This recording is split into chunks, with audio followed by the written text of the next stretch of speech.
Kailan ho ba natagpuan yung bangkay ni Mary Joy? 2023. Last year pa?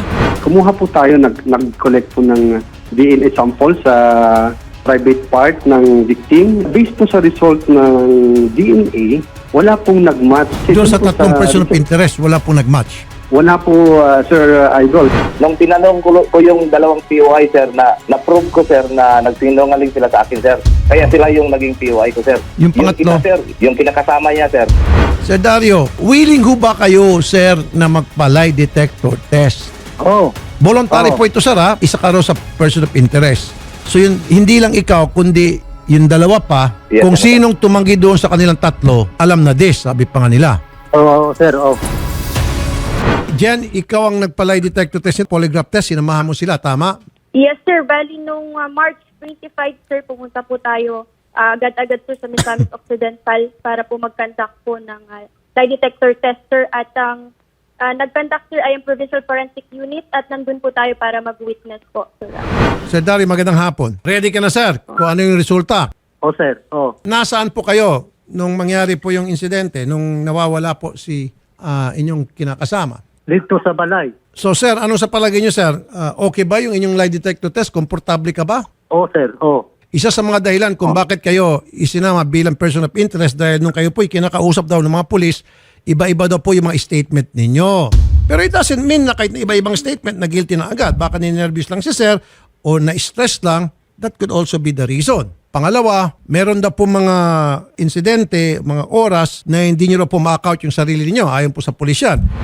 Kasi ang tinanong, ikaw ba mismo ang taong nanakit kay Mary Joy Suan na naging sanhi ng kanyang pagkamatay? Sabi niyo po, hindi. Pangalawang tanong, ikaw ba mismo ang taong nanakit kay Mary Joy Suan na natagpo ang patay sa Purok 2, Barangay Napilan, Sapang Dalaga? Sagot niyo ulit, for the second time, no. Pangatlong tanong, alam mo ba ng buong Katsyakan kung sino ang taong nanakit kay Mary Joy Suan na naging sanhi ng kanyang pagkamatay? Hindi po. So parang inuulit-ulit lang, iniikot-ikot lang ang katanungan.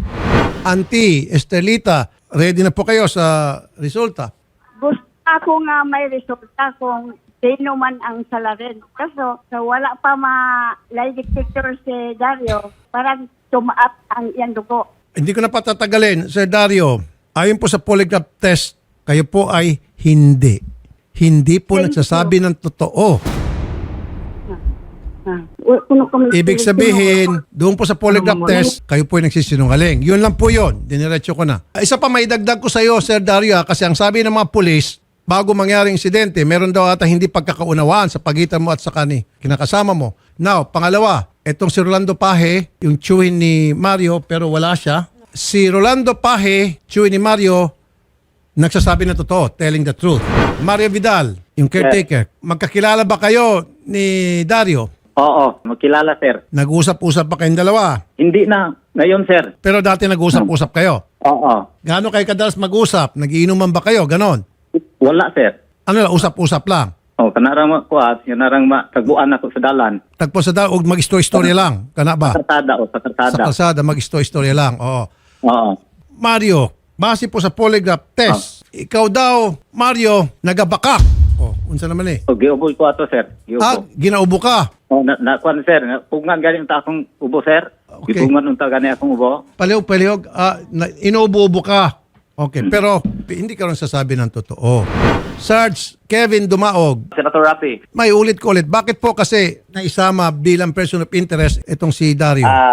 Kasi during interview ko sa mga residents, medyo pagkasiloso si Dario. Tapos naging persons of interest ko si Dario kasi Nga naman sir, nga naman siyang gihimumog person of interest kining si Dario.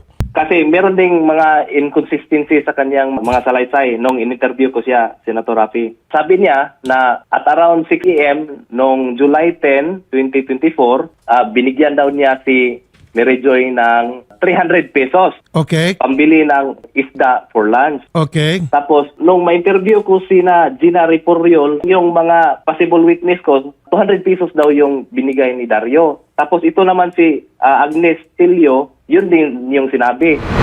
Natingala ko ni Dario, bakit hindi niya hinanap si Mary Joy noong tanghali? I-expected naman na dapat umuwi si Joy nung tanghali kasi binigyan niya naman ng pambili ng isda for lunch. Nag-inform siya kay Barangay Captain Bahamundi, 6 p.m. na siya nag-inform. Nawawala si Joy. Bukod doon, si Konsehal Milvin, ex-councilor Milvin Castellano, during na sa paghahanap nila ni Mary Joy, naka-witness din siya na nagsabi si Dario na 10 p.m. pa lang, nagsabi na si Dario na wala na yun si Joy, patay na yun.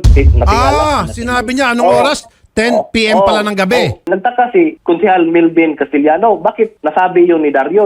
Sila nga hindi kaano-ano ni Mary Joy. Naging busy sila sa paghanap ni Mary Joy, tapos ito si Dario. Madali siyang mawalan ng pag-asa. Tapos kinabukasan, Senator Rafi, mga 6 a.m., July 11, 2024, samantalang naghahanap na yung mga busy na sa paghahanap yung mga residente, buong barangay kay Mary Joy, nagkasalubong sila ni Dario na hindi naghahanap kay Mary Joy, na nagpapastol ng kalabaw. Bakit ganon yung ginawa ni Dario? Oh! Naku po. Okay. Ano pa po? Mag-insist kasi si Dario nga dapat isali ko daw si Rene Apostol, yung may-ari ng lupa, dahil pinagbawalan daw ni Rene Apostol si Mary Joy na dumaan sa lugar kung saan nandun yung poultry at saka fish pan ni Rene Apostol. Tapos, malala ko nga ito, hindi kinuha yung pera na galing sa 4-piece, hindi kinuha ng cellphone, yung wallet, hindi ginalaw. Kumbaga, pinatay lang at hindi rin na molestya yung biktima, hindi ginalaw yung pera, etc. Yun ang sabi natin na pagtaka. Ang party list na masasandalan. Axia yes. Number 68 sa balota. Bingit na pagkakataon, Sir Dario, bakit yung barangay naghahanap na buong barangay tapos ikaw nagpapastol-pastol ka lang ng kalabaw? Nangita na may gikan, sir. Ana man ang akong silingan, sir, nga pamahaw sa mo. Ana man ang ako ang silinga, katong kauban nangita, nga pamahaw sa mo dito sa batay. Por eso gani, sir, bisan na kung tanan mga amigo nimo taga barangay naghahanap-hanap, makihanap ka gihapon. Siyempre, pati ikaw maghanap gihapon, dili ka nagpabayaan mo lang yung mga amigot ka, mga barangay chairman, tanong mo hanap. Dapat kasama ka sa paghahanap. Nangita lagi mi, sir. Dahil nisubo man gud isa nga yung mamahaw sa tadaan, aron mo balik sa og pangita. Sir, maski ano pang igdadahilan mo na, dapat kasama ka sa magul ka ba?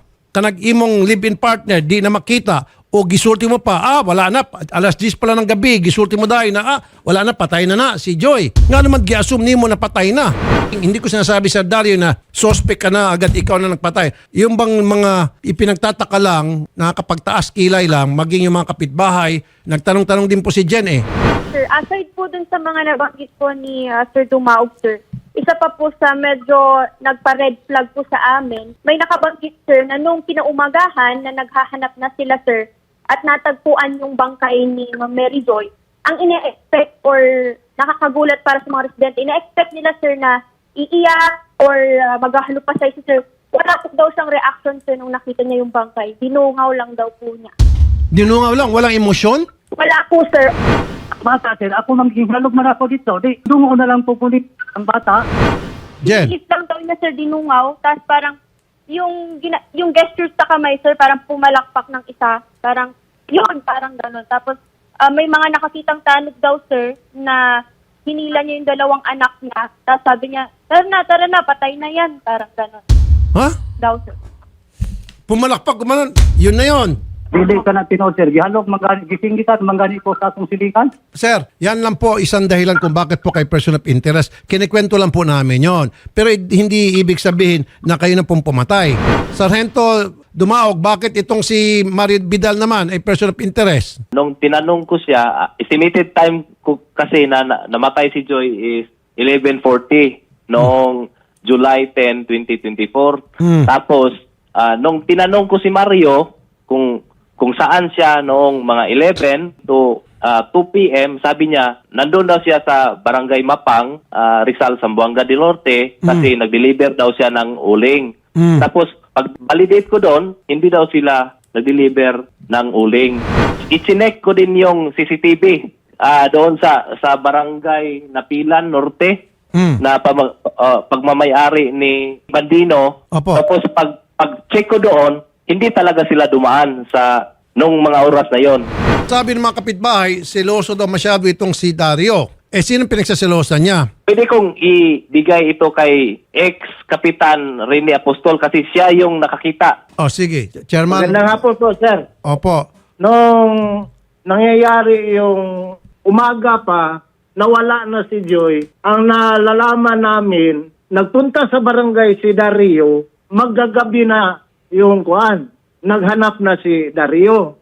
Ang pinagtataka po namin doon sa kuan sa bakit naghanap si Dario ng hapon na, medyo gabi na. Saka yung sinasabi ni Dario na pinapagalitan ko daw si Joy na doon dumaan sa poultry namin. Hindi totoo yun, sir. Kasi si Dario, matagal nang hindi ko yan nakausap. Ang kinausap ko doon, si Joy lang. Ba't mo pinagbawalan po si Joy na dumaan sa poultry? Ma-disturb yung mga manok ko, sir eh. Meron pa ba ibang daanan? Yung mga manok. Oo. Okay, sige. Kinausap ko si Joy, binigyan ko siya ng daan na komportable sa kanya. Kaya siya doon na dumaan sa gilid ng bahay namin. Tinuruan ko siya kung saan siya dadaan. So sir, ano yung nakita mo nag-away si Joy at saka si Dario? Matagal na yun, sir. Maglalabas si Joy doon sa may sapa, kasama yung mga bata. Pinapagalitan niya ni Dario si Joy kasi bakit daw matagal bago umuwi si Joy galing sa eskwela magkuha ng mga bata. Nakikita ko talaga at narinig ko talaga kasi malapit lang yung nilalabhan ni Joy eh. Kasi yan si Dario, matagal ko na yan kilala kasi dati akong kapitan eh. Nagiging tanod ko yan. Kaya alam ko yan na sinungaling yan si Dario.